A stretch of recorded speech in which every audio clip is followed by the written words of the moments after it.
Hello everyone, क्या आप जानते हैं कि राजस्थान में एक ऐसे संत हुए हैं जो आजीवन दूल्हे के वेश में रहे।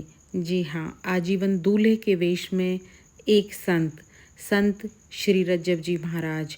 रज्जब जी महाराज को दूल्हे के वेश में ही ज्ञान प्राप्त हुआ था, अतः उन्होंने आजीवन दूल्हे की वेशभूषा को नहीं उतारा।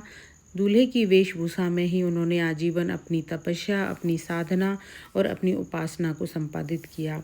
दूल्हे के वेश में ही आजीवन रहने वाले संत श्री रज्जब जी महाराज का जन्म सांगानेर के एक पठान परिवार में हुआ था। ये अकबर के समकालीन थे। हुआ कुछ यूँ था कि इनकी शादी थी और बारात सांगानेर से आमेर जा रही थी। आमेर के मावठा के पास संत श्री दादू दयाल जी ने अपना अलख दरीबा लगाया हुआ था और रज्जब जी महाराज दूल्हे के वेश में उनके अलख दरीबा में उनके सत्संग सुनने पहुंच गए।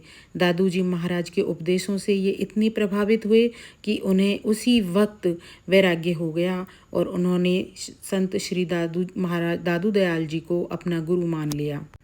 दादू दयाल जी के 52 प्रमुख शिष्यों में संत श्री रज्जब जी महाराज का नाम सर्वोपरि है। यह लगभग 122 साल तक जीवित रहे और अपने पूरे जीवन काल में इन्होंने अनेकों कवित्व और पुस्तकें लिखीं। इन्होंने मुख्य रूप से सर्वांगी और रज्जबवाणी पुस्तकें लिखीं जो जनमानस में अत्यधिक प्रसिद्ध हैं।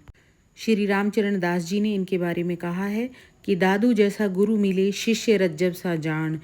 यह कहानी हमें दिखाती है कि कैसे एक साधारण व्यक्ति गुरु की कृपा से महान संत बन सकता है।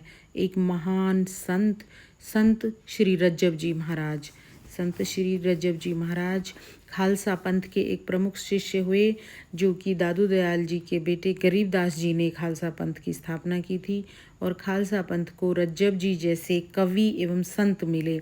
आजीवन दूल्हे के वेश में रहने वाले संत श्री रज्जब जी महाराज हमारे राजस्थान की धरती पर जन्मे और उन्होंने राजस्थान के जनमानस को अपने उपदेशों, अपनी वाणियों और अपने कवित्व से अत्यधिक प्रभावित किया, न केवल उस समय में बल्कि आज भी।